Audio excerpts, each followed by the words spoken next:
Olá pessoal, esse é um depoimento bem breve que eu vou fazer. Eu quero falar, não preparei nada, eu quero falar bem espontaneamente e vai acompanhar todos os vídeos.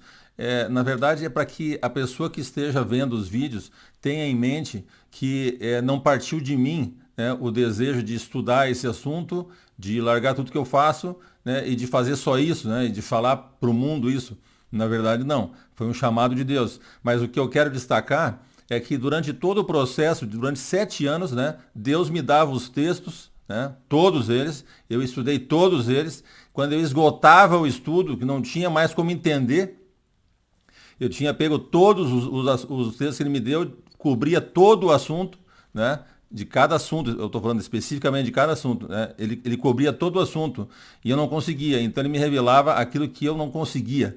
Tá? Aí que ele me revelava, senão ele só me dava os textos. E eu ia, quando chegava num beco sem saída de novo, ele me revelava aquilo. Então, assim, foi um processo longo de 7 anos para que eu compreendesse tudo que eu compreendi da escatologia, mas isso não estava em mim, não vem de mim, a capacidade não é minha, eu não teria como descobrir isso sozinho, porque é extremamente complexo. Né? São 2000 anos de, digamos, de distorções em cima do texto que não tem como um ser humano sozinho descobrir, né? Então o mérito é de Deus, né? A Ele cabe todo o mérito, toda a glória, toda a honra, né? Todo o louvor, né? A mim só o cobri de vergonha, porque eu, como sou homem, sou pecador, né? Sou falho, né? Então não vou conseguir passar tudo que eu gostaria de passar, mas vou me esforçar para fazer o máximo, tá? Mas eu gostaria que você tivesse isso em mente. É aquilo que Deus passou para mim, não vem de mim, tá bom? Um abraço então, tchau.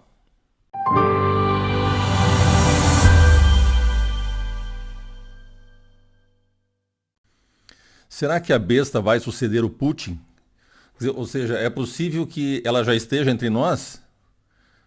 E se eu disser para vocês que a gente pode saber pela Bíblia, inclusive a cidade onde ela nasceu? Se você quer saber, fique comigo, tá? Então veja, bom, muito bem-vindo, né, ao canal Oráculos de Deus. Meu nome é Carlos, para quem não me conhece, né? Não esqueça de dar o like, compartilhar e se inscrever se você gostar, tá? Vamos ao que interessa então. Esse estudo eu vou rever, evidentemente, algumas coisas, né, que a gente já estudou, mas eu vou entrar em outra, pelo menos uma que eu não toquei no assunto ainda, tá? É bem interessante para a gente poder colocar, ou seja, dar todos os nomes, né, que é possível para a besta, as credenciais dele, certo? E aí fica fácil a gente identificar, né? Tá bom? Então, as 5 identidades da besta é o que eu vou falar hoje. Tá? A primeira, a segunda, a terceira e a quarta eu já toquei no assunto. Vou talvez reforçar algumas coisas, porque é importante entender para a gente depois entrar na quinta. Tá? A quinta vai ser uma coisa que provavelmente você nunca ouviu, ou se já ouviu, ela tem que estar dentro de um contexto, né? Um contexto bem seguro, senão, lógico que fica solto, né? A informação, tá? A informação não fica corroborada por outros fatores da Bíblia. Então vamos colocar assim, eu coloquei a besta iconoclasta, é antitrinitariana, islâmica, tomará o poder na Rússia e a cidade natal da besta eu vou mostrar para vocês hoje. Tá certo?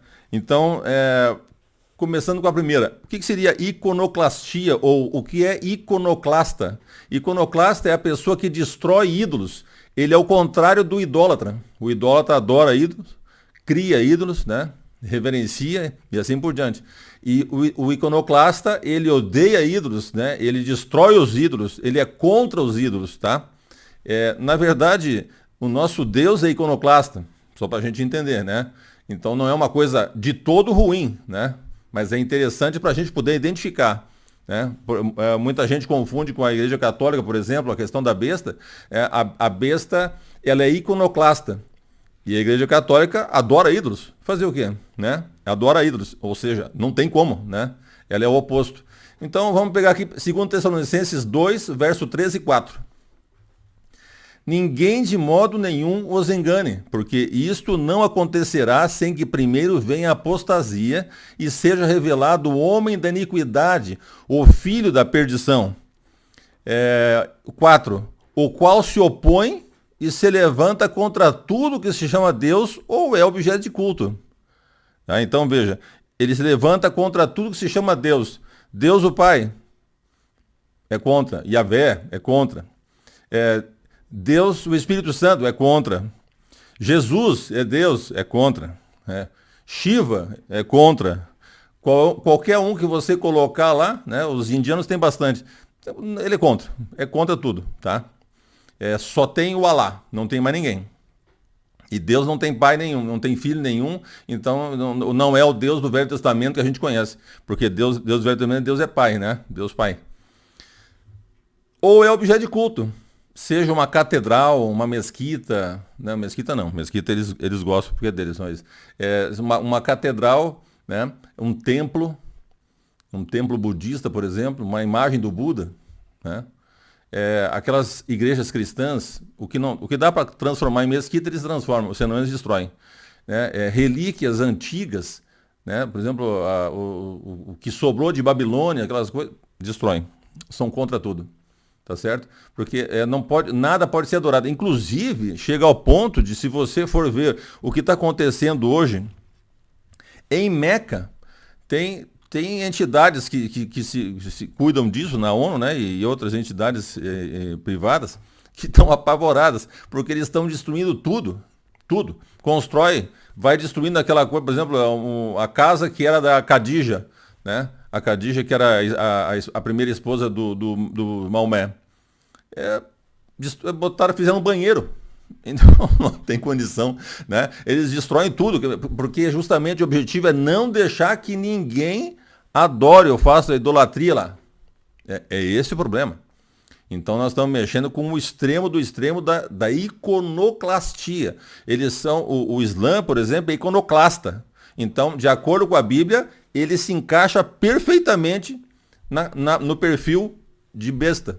Perfeitamente, né? Com tudo, né? A ponto de assentar-se no santuário de Deus, apresentando-se como se fosse o próprio Deus. A Bíblia diz que ele vai entrar no santuário, né? E vai profanar o santuário. Tá certo? Então, isso é o que a Bíblia diz, tá? Então, a Bíblia fala que a besta é iconoclasta. O oposto, né, do Papa e da Igreja Católica. O oposto. Não é nem parecido, mais ou menos, é o oposto, tá? E quase tudo é o oposto, eu vou mostrar para vocês, né? Tá? Número 2. Antitrinitariana. Aqui tem muita gente que enrola, dá uma enroladinha ali nesses textos e sai com outra história. Não é assim, nós vamos ver em detalhes assim, eu quero que vocês prestem bem atenção, tá? 1 João 2:22. Veja o que Paulo fala, o que João fala. Na primeira epístola de João, as epístolas é diferente do evangelho, né, tá? 1 João 2:22. Quem é o mentiroso, senão aquele que nega que Jesus é o Cristo? Tá? Veja. O mentiroso, senão aquele que nega Jesus é o Cristo. Quem é ele? Este é o anticristo, o que nega o Pai e o Filho. Então, para tudo. Eu pergunto para vocês, em sã consciência, alguém acha que o Papa nega o Pai e o Filho? A Igreja Católica é contra o Pai e o Filho? Você acha que é possível isso? Então vejam a seriedade disso, porque a Igreja Católica ela é conhecida, né, historicamente por defender a Trindade, o conceito da Trindade. Muitos perderam a vida, inclusive. Muitos católicos, padres, enfim, eles lutaram até pela própria vida para defender a Trindade. Ou seja, Deus o Pai é Pai de Jesus, que é Filho. E Filho é Deus, portanto. E o Espírito Santo. Então veja, eles entendem e aceitam isso e defendem isso. Então aqui está a segunda coisa, que é impossível, né, dizer que o Papa é a besta. Tá? Eu vou mostrar mais um engano que acontece daqui a pouquinho nos versos que vão seguir agora. Tá? Então veja, de acordo com João, a besta ou o anticristo, né, ele nega o Pai e o Filho, nega a Trindade. Acabou. Não tem mais o que discutir, mas eles conseguem dar uma enroladinha. Eu vou mostrar aqui o que acontece. Efésios 6:20, pelo qual sou embaixador em cadeias, para que em Cristo eu seja usado para falar como me cumpre fazer. Paulo se dizia embaixador. O que é um embaixador? Embaixador é alguém que está no lugar de outra pessoa que ele representa. Não é contra, tá? O contra é porque no grego, né, o anti é contra. Mas ele pode ter um sentido, às vezes, de em lugar de, na pessoa, por exemplo, que num golpe de Estado, vai lá e depõe o atual e toma o lugar dele. Então ele está no lugar dele, que ele é contra. Ele é contra e está no lugar dele, certo? É só isso. Mas aqui Paulo está falando que ele é embaixador de Cristo. Em cadeias, né, em Cristo. Ou seja, e ele depois em Coríntios, 2 Coríntios, ele fala que nós somos, veja só, ó, portanto, somos embaixadores de Cristo. Eu e você, nós somos embaixadores de Cristo. Se você se nega a ser um embaixador de Cristo para não virar besta, você daí está com um problema sério. Porque Cristo quer que você seja embaixador dele aonde você for. É lógico que como líder da igreja supremo, ele se acha o embaixador supremo também, né? Aí já é um problema dele, tá certo? Mas isso não caracteriza que ele está contra Cristo. De jeito nenhum. Não depôs Cristo, agora somos nós aqui, ó, a igreja e tal, não existe mais Deus. Agora somos nós, eu sou Deus. Não existe isso. Tá? O embaixador, ele fica no lugar de outra pessoa. É assim que ele se encaixa, ele está no lugar de outra pessoa, representando aquela pessoa. Portanto, subordinado, que é como o Papa se apresenta. Né? Uma vez eu estava em Brasília, e no tempo que eu estudava, tinha que vender livro nas férias, muita gente fez isso, né? Então eu fui a Brasília, porque eu tinha recebido uma bolsa do ministro Ibrahim Abiaquio, na época, e recebi uma bolsa de estudo, né? Achei muito interessante, porque eu não pedi, não sei como ele me achou, né? Enfim. E aí eu fui lá e me apresentei lá porque eu queria vender livro lá dentro, né? E lógico que não dava, né? Mas daí eu dei uma desdobrada e, poxa, eu queria falar com o ministro paga meu estudo. Então eu subi lá em cima, mas estava só um representante dele. Né? Então o ministro tinha viajado, né? Então ele ficou no lugar do ministro, né? Para resolver os problemas que aparecessem, certo? Então é como se ele fosse o próprio ministro ali. Ele representava o ministro, né? Mas ele não era o ministro, mas ele representava o ministro. Então quando eu contei para ele a situação, ele disse, olha, eu sou assessor dele, né? Eu represento ele aqui e tal, mas aqui eu não posso resolver essa situação aí. Eu falei, mas você é o representante dele. Está aqui para resolver os problemas quando ele não está presente, não é? Sim. Se você não pode resolver nem isso, que é uma coisa tão simples, o que você pode resolver? Eu não sei o que aconteceu, mas ele ficou com vergonha e falou, não, tudo bem, vamos lá. Me levou e apresentou para um monte de gente, né, nas salas lá e tal, dizendo que eu conhecia o Abiaquio, enfim, sei lá o que ele falou, não lembro bem, mas era alguma coisa assim, né, ligada ao Abiaquio, ao ministro. E eu consegui entrar lá e vendi no prédio inteiro, né. Isso é uma coisa interessante, porque, veja, ele estava ali, ele não tem como ele estar contra o ministro. Só se ele tomasse o lugar do ministro, mandasse matar o ministro, não existe isso. Né? Ele era um embaixador, digamos assim, ele não é embaixador porque ele não está em outro lugar, né? Ele estava ali, então ele era um assessor. Mas ele podia estar em outro país representando o Brasil, como nós temos embaixadores em vários lugares. E eles estão lá para representar aquela pessoa, resolver alguns problemas, e é assim que a igreja se considera. Né? Então, se ele está certo ou não, se ele faz as coisas certas ou não, isso aí mas não tem a menor dúvida. Não vamos nem entrar nisso.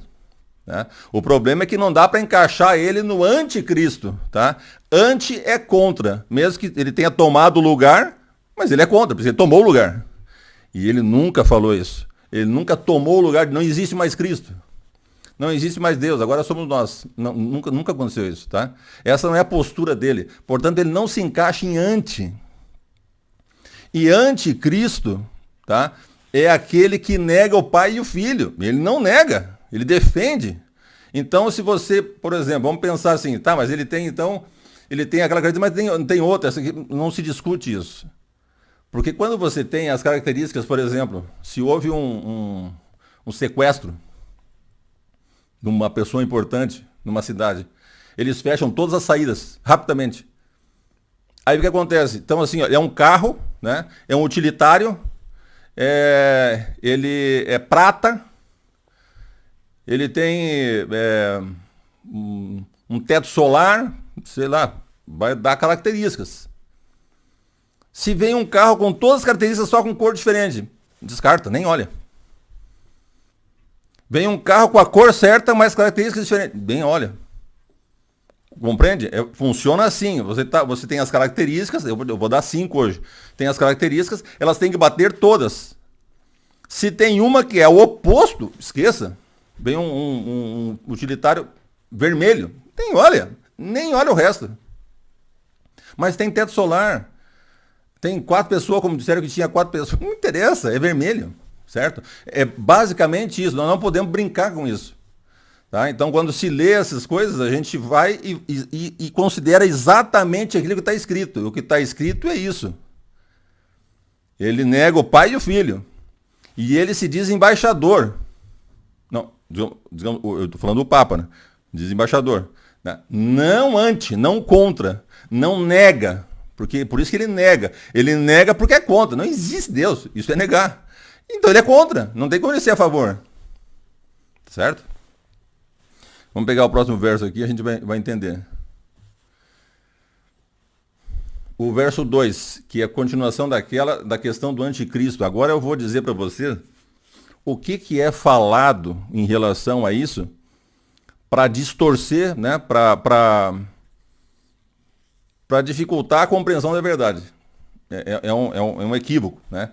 Mas eu não sei se é intencional. Acho que não, mas é um equívoco. Veja o que acontece. Nisto vocês reconhecem o Espírito de Deus.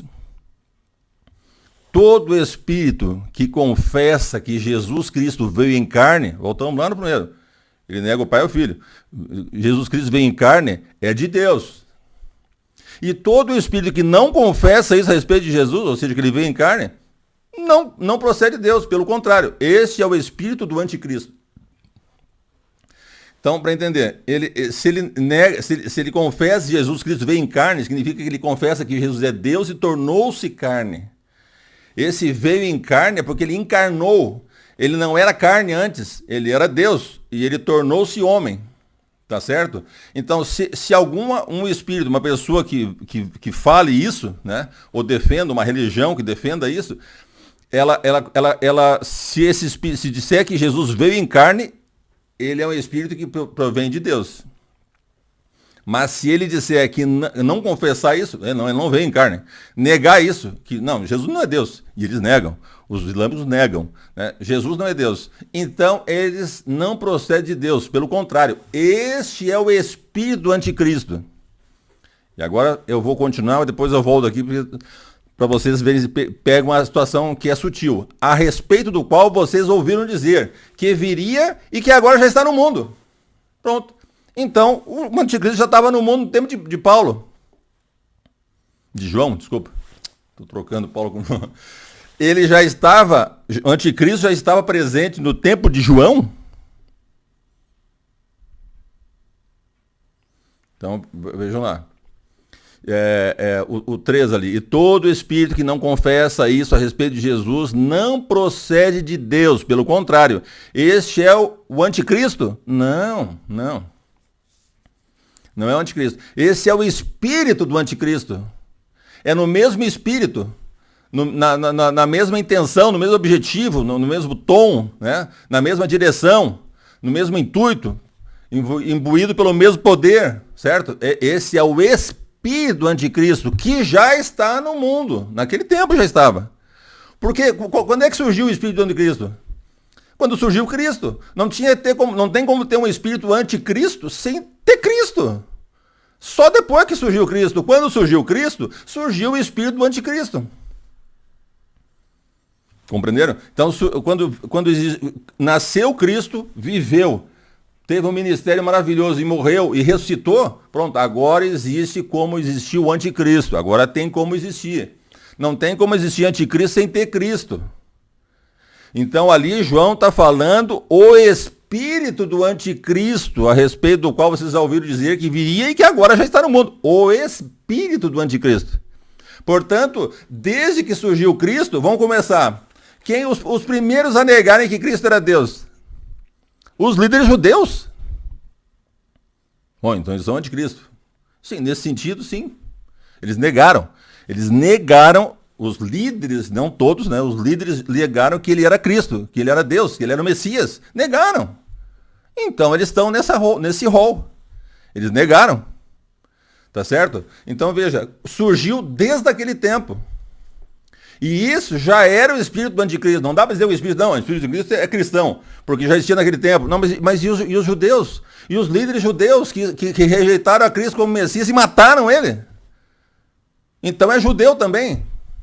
Talvez pode ser judeu, então. Veja, não é esse o problema, porque não é o anticristo que estava presente, era o espírito do anticristo. Portanto, não importa a religião, a pessoa, quem for, que diga: Cristo não é Deus. Não veio do céu, não é Deus, não nasceu diferente, ele é um homem. Pronto. Ele está tendo o espírito do anticristo. O anticristo escatológico é uma outra figura, é uma figura grande, vai enfrentar Cristo. Tá? Não dá para confundir. Então, só porque estava presente no mundo, os primeiros que surgiram, que negaram a Cristo, foram os judeus. Os cristãos aceitavam, que são os cristãos que aceitavam. Tá certo? Então, quando ele fala que já está no mundo, ele se fosse no mundo de fato, teria que ser os judeus. Os cristãos não, né? Tá certo? Então não dá para confundir isso aqui. É o espírito do anticristo. Os judeus tinham, depois começaram alguns hereges ali, foi indo, foi crescendo e tal, e surgiu por aí. Né? É o anticristo. Né? Dentro da igreja cristã, por exemplo, falar que o Papa não, é o contrário. Ele defendia Cristo. Ele aceita com todo o espírito dele, com toda a mente dele. Vive isso. Então não teria como encaixar aqui, tá? Então perceberam? Falar, não, ele já estava no mundo. Não, quem já estava no mundo? O espírito do anticristo que se manifestou em primeira instância, o primeiro e o que causou a morte dele foi os líderes judeus. Foram os líderes judeus. Eles foram os primeiros que tiveram o espírito do anticristo, tá? E hoje quem tem esse espírito são os islâmicos, não os cristãos. O Papa defende isso, né? Tem que entender bem isso, tá? Então não se deixe enrolar por esse argumento, porque é um argumento equivocado e falso, né? Enfim. Islâmica. A besta é islâmica. Mas por que você acha que a besta é islâmica? Bom, tem uma série de coisas. Cada uma dessas coisas aí tem um estudo. Então eu vou passar bem resumida, porque daí você tem que ver o vídeo e assistir todo o estudo. Lá vai para a história, aí aquilo está confirmado na história, não tem como mudar isso aí. Vocês imaginem o que daria se a gente fosse fazer assim, olha, a Segunda Guerra Mundial, ela ocorreu no continente norte-americano. Como assim? Não, continente norte-americano. O que você teria que fazer para poder mexer nisso? Bom, primeiro você teria que negar toda a história. Tudo que foi escrito até hoje. Mas como? Não, houve uma tramóia e tal, e disseram, eles queriam negar isso aí, e negaram, agora nós estamos tudo enganados. Mas onde é que está? Que evidência tem? Mas e os lugares onde teve as guerras, os equipamentos de guerra estão lá até hoje, tudo? Não, aquilo lá eles vieram aqui, pegaram e levaram para lá. Você entende? Começa a ficar esquisito, né? Não, tudo que foi escrito lá tá errado. Aí começa a fazer alguns escritos mais recentes, não, que pesquisa não sei aonde, não sei o que e tal. Não existe, não tem como. Não tem como porque muda, né? Muda toda a história que aconteceu lá na Europa para cá. Não tem como. Só se for a Pearl Harbor, que foi atacada pelos japoneses, tudo bem, mas isso aí entrou na guerra. A guerra foi lá, certo? Então, é importante entender isso aqui. Quando a gente vai para a história, a gente percebe essas coisas que a Igreja Católica começou com algumas distorções e os protestantes completaram o serviço. Bem completado, né? Tá? Então veja, quando a gente tem a estátua de Daniel, ela é um modelo, né? É um modelo para as outras profecias de tempo de Daniel, que são sequências de reinos.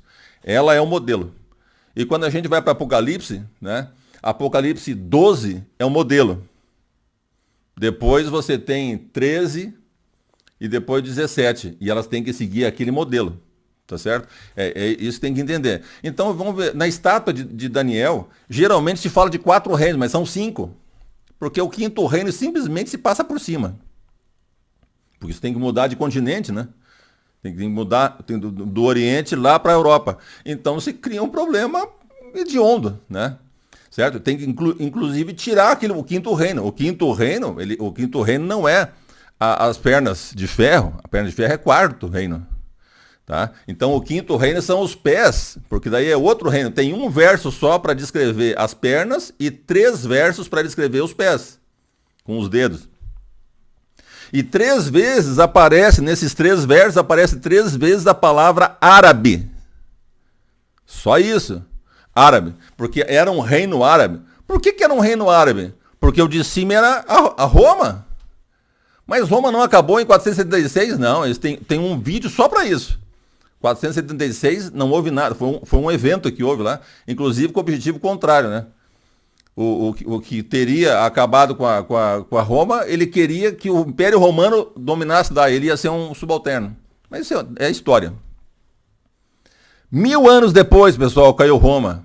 Roma já tinha mudado antes disso, antes desse evento, tinha mudado a capital para Constantinopla, com Constantino, certo? E continuou lá. Continuou do mesmo jeito, tudo normal. Até ser dominado pelo Império Otomano, que é islâmico.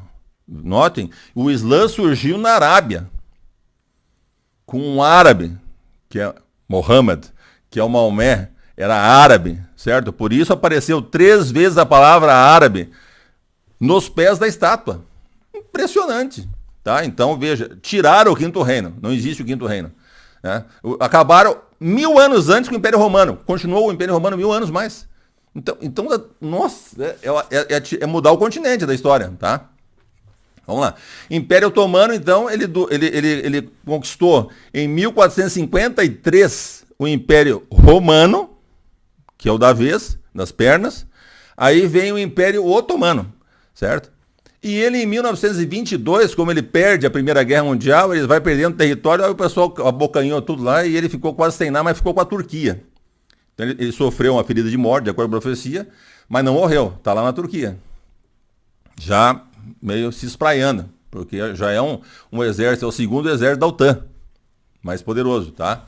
Então ele está tentando se recuperar. Nós estamos nesse período. Quando ele se independeu, quando ele caiu, os reinos que estavam na parte oriental do Império Romano se independeram. Eles saíram de dentro do território que era de Roma.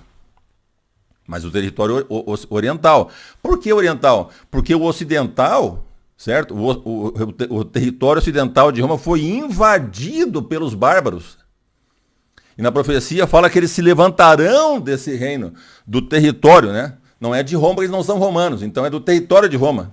Isso eu explico direito no vídeo. Tá? Então eles se levantarão, eles têm obrigatoriamente que estar naquele território que era oriental, porque aquele território não foi invadido. São os mesmos que estavam lá antes de Roma chegar. Por isso, quando eles se levantaram da onde era o território de Roma. Perfeito. Lá eles entraram, invadiram o território de Roma. Não tem como encaixar isso aí, pessoal. É o contrário. É interessante que os argumentos contra, eles invertem, eles põem o contrário e fazem a pessoa acreditar. Porque repete várias vezes, né? É uma coisa impressionante. Tá? Então veja, os 10 reinos, eles nascem quando eles se levantam do território de Roma. E só acontece isso no Oriente. Lá eles entraram no território de Roma, não tem como acontecer isso aí. Estão lá até hoje, né? E só isso. Então não levantaram, não aconteceu nada. Tá? E aí então, os 10 territórios são orientais e a besta, o império que dominou Roma foi o Império Otomano e ele sofreu uma ferida de morte, ele vai reviver. Portanto, a besta tem que vir dos muçulmanos. Por quê? Todas as outras características, as duas primeiras que a gente estudou, elas são perfeitamente encaixadas no Islã. É descrição perfeita. Tá? Eu tenho que entender isso. Então, esse seria o detalhe. Ou seja, o ambiente onde tudo vai acontecer, onde estão lá os reinos, os 10 reinos, a besta que vai reviver, está tudo lá no Oriente. É esse o problema. Se você olhar, como procurando, como é que foi a Segunda Guerra Mundial e olhar para os Estados Unidos, não vai dar certo. Não tem como. Tá? Então, veja aqui, ó. Essa foto é significativa, porque quando a Bíblia fala do ataque de Gog e Magog, o príncipe de Ros, eu já tenho um estudo sobre isso, onde eu explico por que Ros virou Rússia. Não virou Rússia, virou Rússia, tá? Porque em ucraniano, a Rússia é chamada de Rússia. Na Rússia, ela é chamada de Rússia. É só nós falamos Rússia, porque isso aí é latim e árabe. Os árabes não tinham a letra O, nem a letra E. Eles têm a, tem o I e o U. Só tem 3 vogais. Eles não tinham como escrever, então o pessoal tudo, e o latim também pegou isso e ficou para todos os países quase.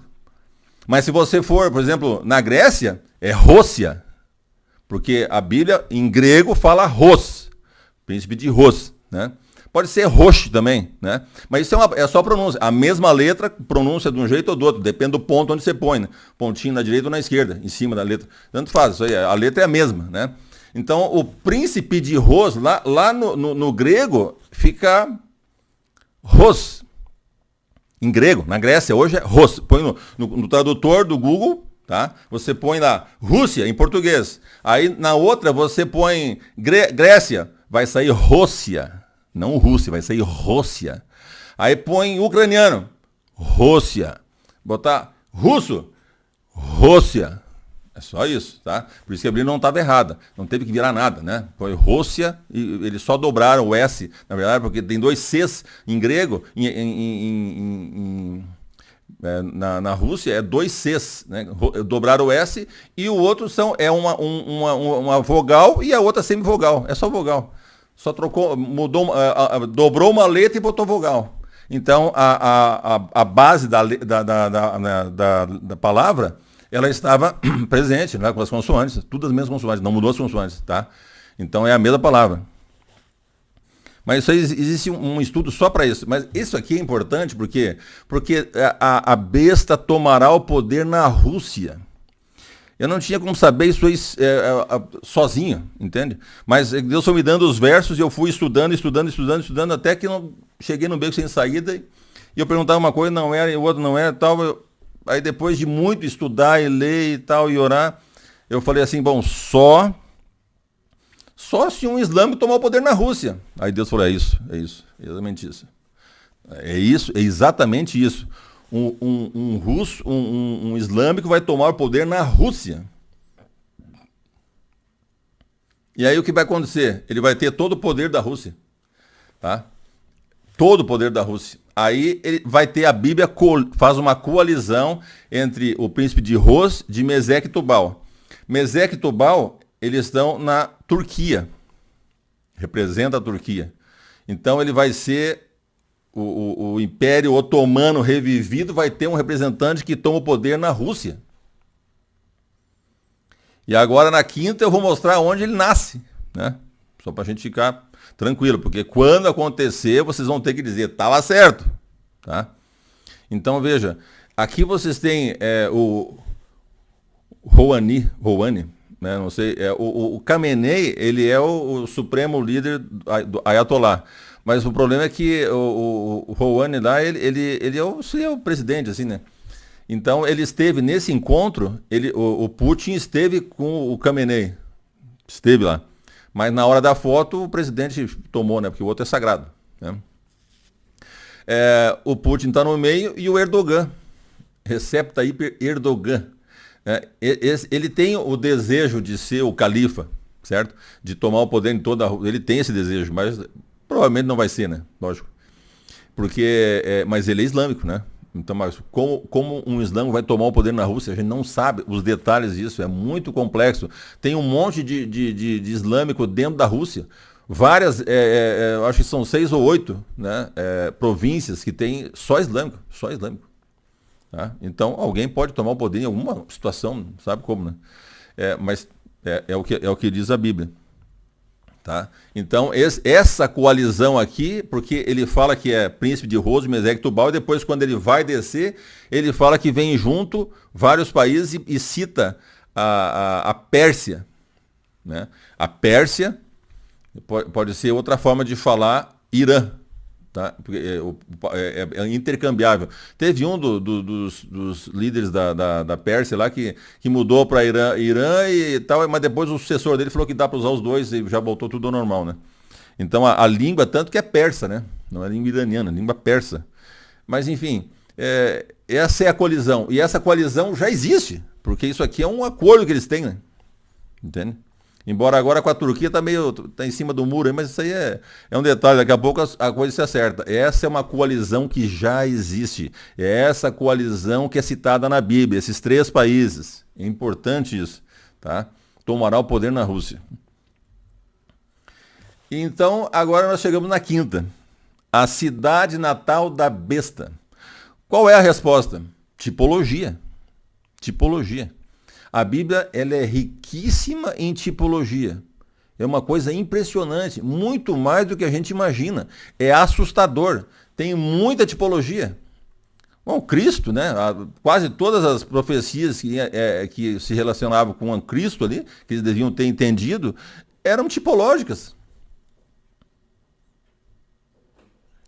Quase todas. Então, esse é o problema. Se a gente entender a tipologia, nós vamos para o Velho Testamento. Agora, é importante entender que, dependendo da tradução, a tradução, ela acha, não pode ser uma pessoa aqui, né? Aí bota como se fosse um adjetivo. Né? Então, às vezes, fica meio anuviado, fica escondida essa verdade.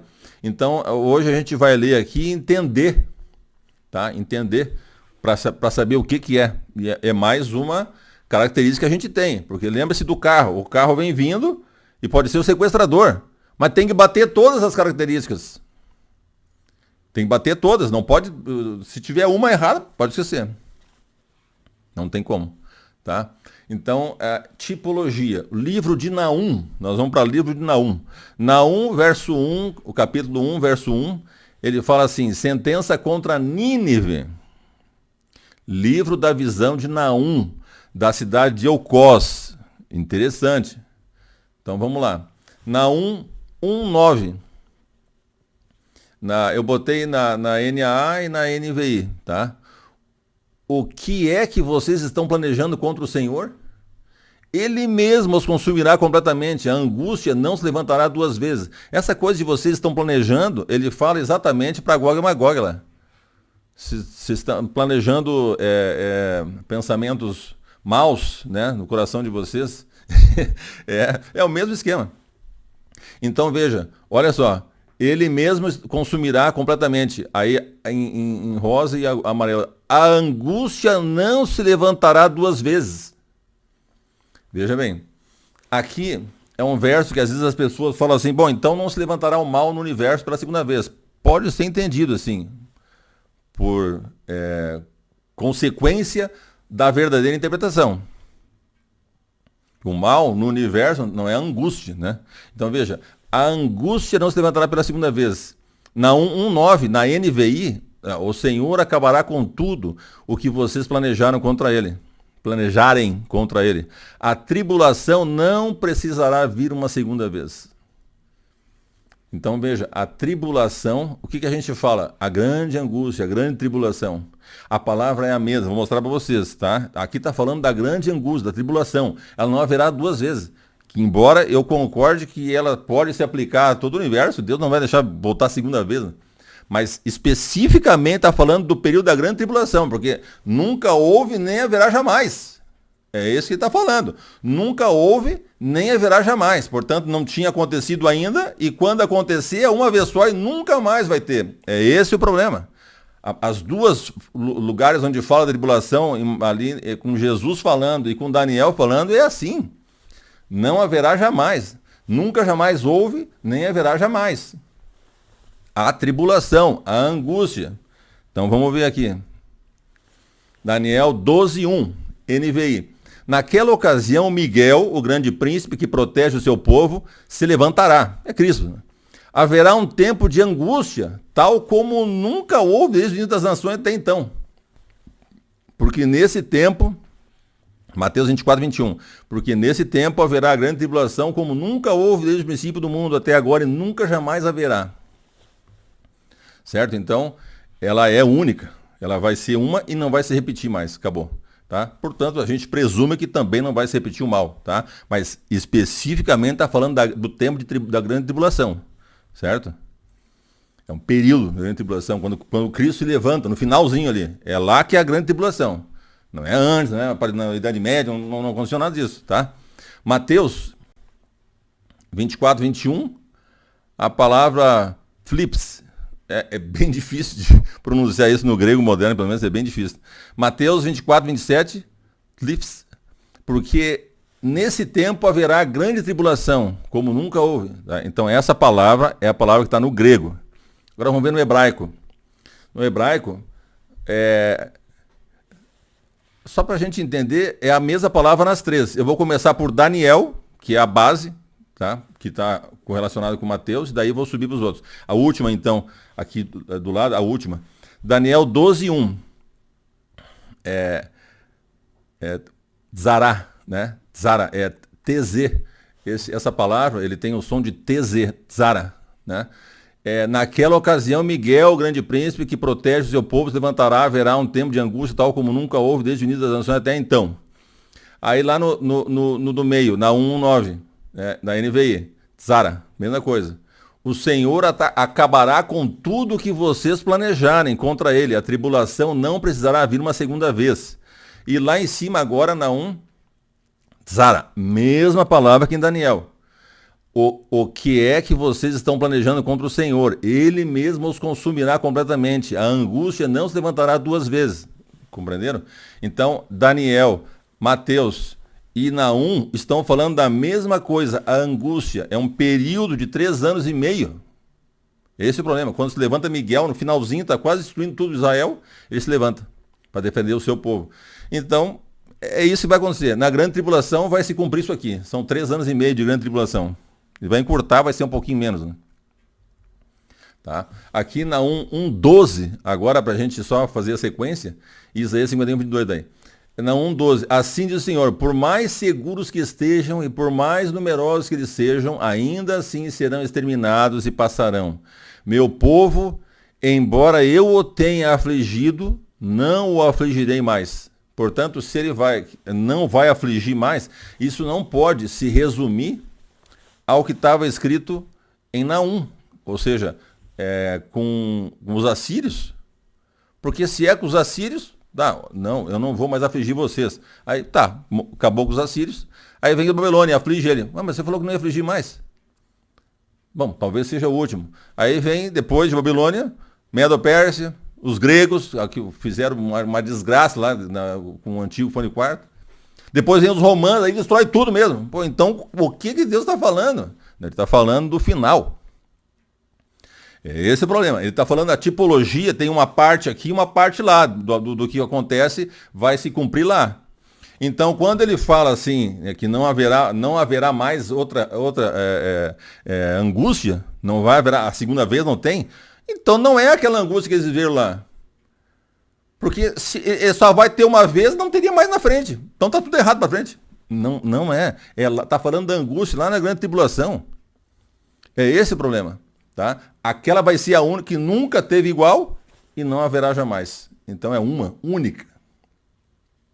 Diz que é o ápice da história, da escatologia. Tá? Botaram tudo espalhado, as profecias, nos 2000 anos para trás. Tudo, espalhou tudo. Lá não ficou nada. Tá limpo. Então, não, as profecias estão lá, tá? Então veja, Isaías 51, 22. Assim diz o Senhor seu Deus, que defenderá a causa do seu povo. Eis que eu tiro da sua mão o cálice de atordoamento, o cálice da minha ira. Você nunca mais beberá dele. Olha o que Deus está falando. Isaías, nunca mais vai beber dele. Isaías está no templo lá dos assírios também. E depois os outros, o que foi? Será que Deus errou? Não. Está falando do caso do atordoamento, está falando da grande tribulação, está falando que lá na frente vai ser a última vez. E depois daquilo, não vai ter mais.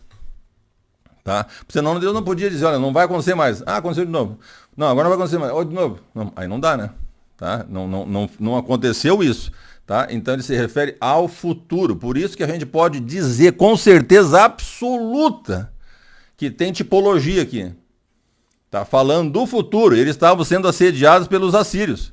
Mas está falando do futuro. Então, os assírios eram só um tipo, uma prévia, uma coisinha, né, que representava bem menor, né, porque quando chegar lá nunca houve e nem haverá mais. Essa é a grande tribulação, tá? Importante entender. Com certeza absoluta é tipologia, tá? Então vamos lá em cima. Naum 1:11. É a NAA. Vejam como é que pode ficar meio obscuro o texto e você não consegue captar, né? De você, Nínive, saiu um que planeja o mal contra o Senhor, alguém que aconselha a maldade. Então imagina uma pessoa dando conselho para a maldade, né? Ou então ele está aconselhando alguém a fazer o mal.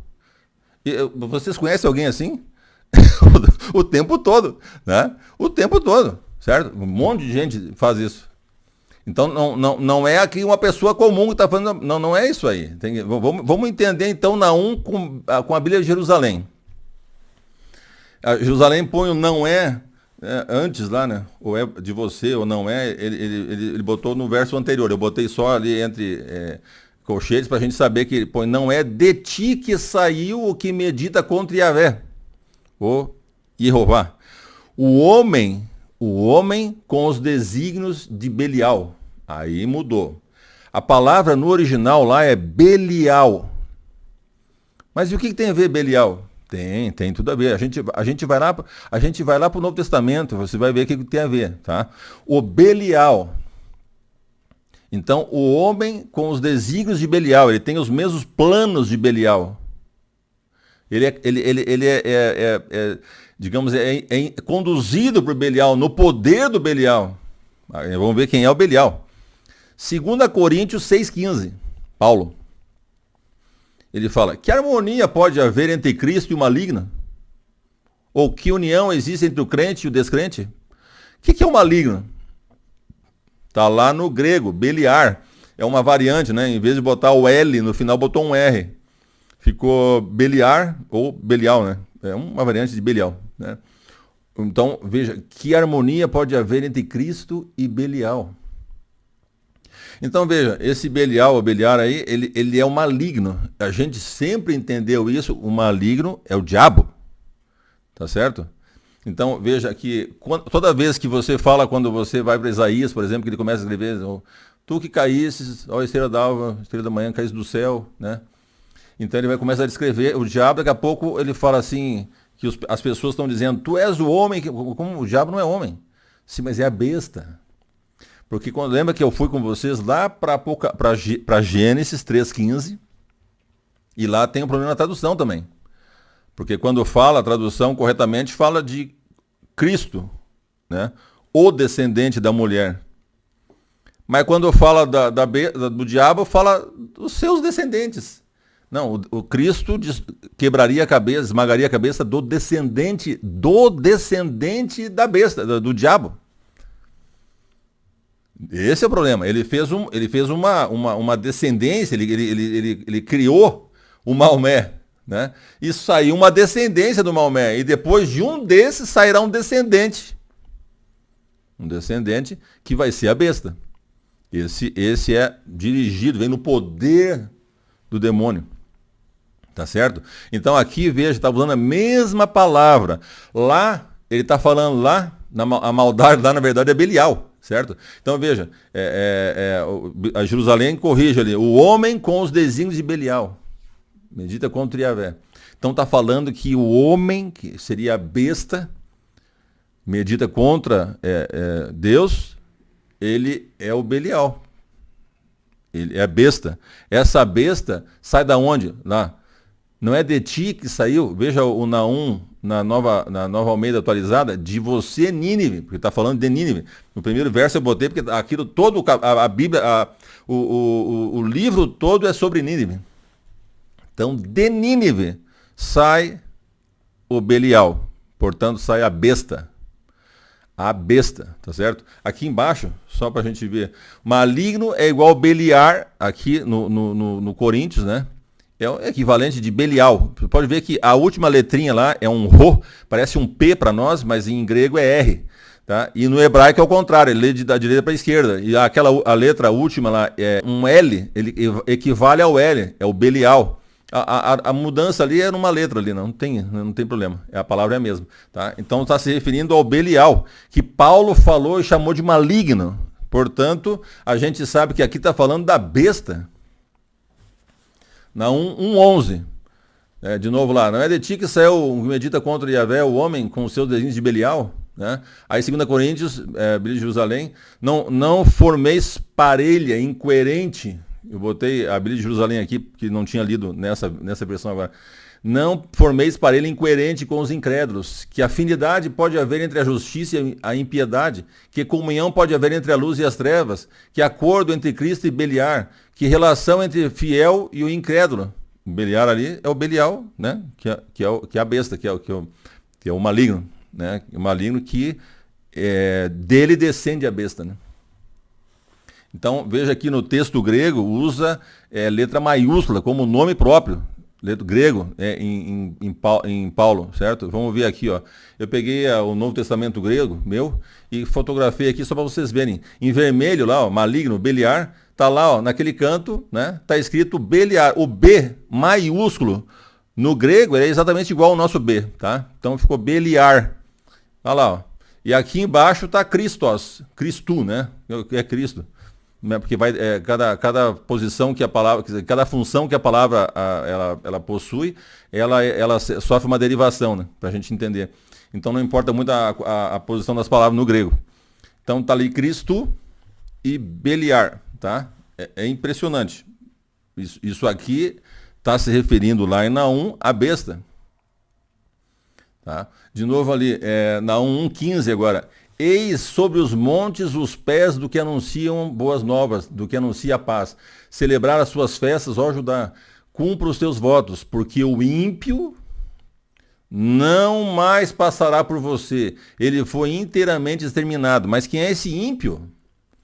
No verso 15, o Naum 2, aqui eu botei errado, saiu errado. É Naum 1:15 para as duas, para a Bíblia de Jerusalém, aqui deu errado. 2, não tem nada a ver. É o mesmo verso do 1:15, Naum 1:15 de cima, na nova Almeida atualizada, que é NAA, vai ser o mesmo verso embaixo agora na Bíblia de Jerusalém, para a gente só ver o que o ímpio virou Belial. Eis, nobre, as montanhas, os pés de um mensageiro que anuncia paz, celebra Judá as suas festas, cumpre os teus votos, porque não tornará a passar por ti Belial. Ele foi totalmente destruído, ou seja, a besta lá que entrou em Jerusalém, profanou o templo, vai ser destruída completamente e nunca mais ninguém vai fazer aquilo. Foi a última vez da história. Aí começa o reino de Cristo, ninguém vai fazer isso ainda, acabou. Isaías, aqui embaixo, Isaías 52:1. Acorde, ó Sião, e revista de força, vista as suas roupas finas, ó Jerusalém, cidade santa, porque os incircuncisos e imundos nunca mais entrarão em você. Lá naquela ocasião. Vai ser naquela ocasião. Porque nunca mais vai ter uma invasão em Israel. Nunca mais em Jerusalém, certo? Impuros ali, impuros em todo sentido, inclusive cerimonialmente, né? Porque nem eles podiam fazer sem estar puros cerimonialmente. Tá? Eu só trouxe aqui para vocês algumas outras versões. A versão AJB seria ortodoxo Jewish Bible, Bíblia judaica ortodoxa. Essa eu gosto dela. Tem coisas interessantes até para a gente ver aqui, é o que eu quero mostrar para vocês. Verso 11. Há um que sai de ti, que imagina o mal contra Hashem. Hashem, né, seria o nome. Sabe? A forma que os judeus usam mais hoje para se referir ao nome de Deus, em vez de escrever o nome de Deus, bota o nome. Né? Então, contra o nome. Ayoetz Belial, ou seja, um conselheiro de Belial. Isto é, Senaqueribe. Eles colocam lá uma nota dizendo que é Senaqueribe. Sim, Senaqueribe era o tipo. Lembra que ele invadiu Judá e destruiu todas as cidades que tinham muradas. Tudo. Aí depois ele cercou Jerusalém 2 vezes. Para pressionar. E aí quando ele exagerou no tom, né, Deus ouviu. E aí disse para Isaías, pode falar para o Ezequias, o rei Ezequias lá, que eles não vão atirar nenhuma flecha em Jerusalém.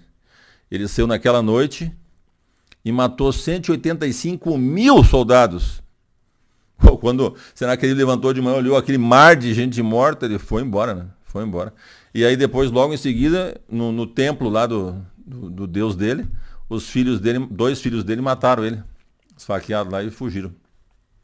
Enfim, esse era um tipo, isso era um tipo, imagina, Senaqueribe sendo a besta, não é só o tipo, ele representava porque o que ele fez com Israel de cercar, veja que esse fato interessante, digamos, o antigo Fone Quarto, ele é um tipo em vários aspectos, a profanação que ele vai fazer, quanta gente ele matou, né, forçou pessoas a negarem a Deus, então veja, esse aspecto, perfeito. Mas ele entrou e fez tudo isso. E depois, então veja, aí vem esse. Se você pegar o que aconteceu com Senaqueribe não chegou nem a jogar uma flecha lá dentro. Aí Deus destruiu tudo, que é o que vai acontecer com Jerusalém. Quando, no momento em que eles voltarem para lá e Deus proteger, Cristo vai proteger ali, eles não entram mais. Então esse aspecto já tem a ver com a última tentativa de destruir. É interessante que os tipos vão dando alguns detalhes que torna ele um tipo, né? Não são todos os detalhes, tá? Então, aonde fica Nínive? A gente vai ver, eu vou mostrar para vocês, só vou mostrar mais uma coisinha aqui interessante. Veja como é que era as Almeidas, se você pode olhar todas as Almeidas, ninguém mais põe Belial. Mas por que será? Vamos para Almeida, lá atrás, a primeira Almeida. Né? A Almeida antiga de 1848. 1848. Vamos ler na Almeida antiga de 1848. Sem nada na cabeça, tranquilo, ele chegou a essa conclusão. Né? Então vamos lá. Naum 1:11. De ti saiu um que pensa mal contra Jeová, conselheiro de Belial. Ele botou Belial como uma pessoa. Letra maiúscula. Tá certo? Depois no 15, no verso 1:15 que a gente leu, eis que as duas são do Almeida antiga de 1848. Tá? Eis que sobre os montes os pés dos que anunciam o bem, que faz ouvir a paz, celebra tuas festas, ó Judá, para que teus votos, porque o varão de Belial, que seria a besta, o varão de Belial, né, o diabo, em diante não mais passará por ti. Desarraigado está de todo, ou seja, ele vai ser destruído completamente. É bonita a linguagem, até diferente, né? Mas veja que uma Bíblia lá atrás, há quase 200 anos, né, produziu certo, porque é isso que está no texto. Mas aí tem os interesses, tem aqui, não encaixa e tal, aí vamos botar diferente. Esse é o problema, tá? Se você for lá na fonte das Bíblias todas da Almeida, você acha isso, tá lá Belial, né? Só para nós ter uma ideia, tá? Então agora eu vou mostrar para vocês, ó, Nínive no Google Earth, tá? Porque daí a gente vai para Mossul. Mossul é a cidade que se criou ali em torno da onde onde era Nínive. A Nínive está dentro de Mossul, lá perto do Rio Tigre, né? Tá? Então eu vou mostrar para vocês no Google Earth, depois a gente volta aqui, tá? Então vamos lá. Bom, pessoal, aqui a gente está no Google Earth. No Pro, né? Ele não é tão bom, mas ele dá pra gente ver tranquilo aqui. O outro é online, tem alguns detalhes, mas esse aqui tem algumas vantagens também. Eu quero mostrar para vocês a cidade de Mossul, tá? Que é onde fica Nínive. É a atual Nínive. A antiga Nínive fica dentro da atual Mossul, né? E tem algumas coisas interessantes aqui dessa cidade. Tá aqui, ó, Mossul, nessa região. Ela tá quase ali na divisa com a Turquia e o Irã, né? Bem no meio dos dois, tá? Então, aqui a gente consegue achar, ó, onde ficava a cidade de Nínive. Esse quadrado aqui, ó, tá? Onde passa o rio Kocher, né?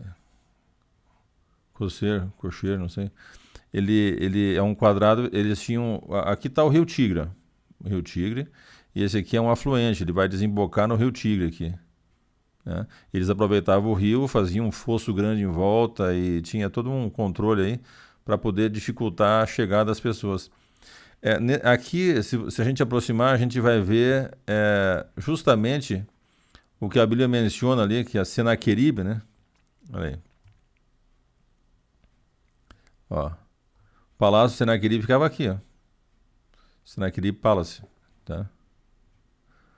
De Nínive. Então, veja, aqui está a figura histórica, né? Nós estamos bem no palácio dele, que representa, de certa forma, né? Ela é um tipo da besta, né? A besta que vai nascer aqui, tá certo? Então, a besta nasce em Nínive, ou seja, em Mossul, tá? A besta provavelmente já nasceu em Mossul, né? Com grande chance de já ter nascido. Porque ela pode estar pronta para fazer o que tem que fazer, né? Interessante que quando o Estado Islâmico surgiu, eles se espalharam, mas em 2014 eles conseguiram tomar Mossul e declararam ela a capital do Estado Islâmico em solo iraquiano. E eles ficaram ali com muita gente contra os curdos e até a Rússia, estava todo mundo contra, né? Estados Unidos. Então eles aguentaram 3 anos contra todos. É uma coisa impressionante. E depois não acabou, que o cela para cá, cela para lá, então está até hoje essa confusão aí. Mas foi em 2017 daí que eles conseguiram expulsá-los dali e tomar o poder, né? Então é interessante, tá? A gente sabe que o Belial, né, ele vai nascer aqui em Mossul, nessa cidade que a gente está vendo aí. Ó.